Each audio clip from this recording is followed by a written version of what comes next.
The latest hurricane to hit the Gulf Coast of the United States was Hurricane Ida at the very end of August. Ironically, it came on the anniversary of the Hurricane Katrina, the last big one that hit that same area. And of course, as it came through New Orleans and Louisiana, more than 1 million people were without electricity.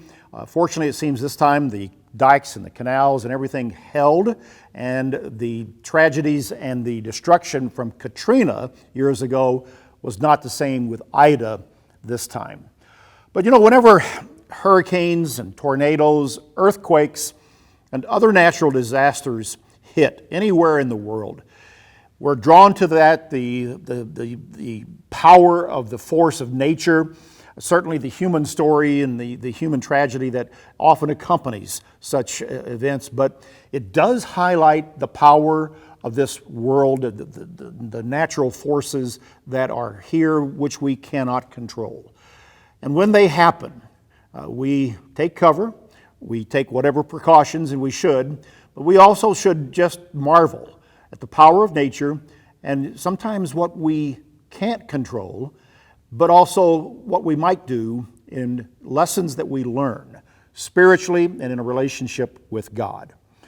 I was reading an article about Ida, and the author was quoting another author, Loren Eiseley, in observing about the trying night of going through something like a hurricane, because Ida hit right at dark in New Orleans and just roared through the night over that time.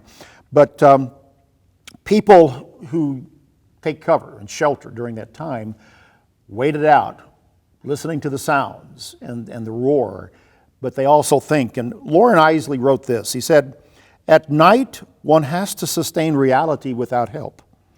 One has to hear lest hearing be lost, see lest sight not return to follow moonbeams across the floor, and touch lest the sense of objects vanish. Oh, sleeping, soundlessly sleeping ones, do you ever think who knits your universe together safely from one day's memory to the next?" End of the quote from Mr. Eiseley. When you go and live through an event like a hurricane, it should point us to the one who knits one day to the next, God. In Matthew chapter 7, Jesus, after giving basic instruction of Christianity, said, "Whoever hears these sayings of mine and does them, I will liken him to a wise man who built his house on the rock, and the rain descended, the floods came, and the winds blew and beat on that house, and it did not fall, for it was founded on the rock," a solid foundation, ultimately the foundation of God, His Word, and Jesus Christ, His Son. He goes on in verse 26, "But everyone who hears these sayings of mine and does not do them will be like a foolish man who built his house on the sand, and the rain descended, the floods came, the winds blew and beat on that house, and it fell, and great was its fall."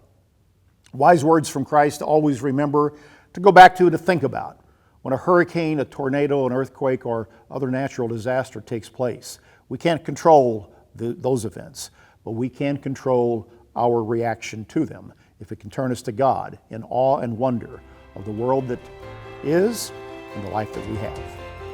That's BT Daily. Join us next time.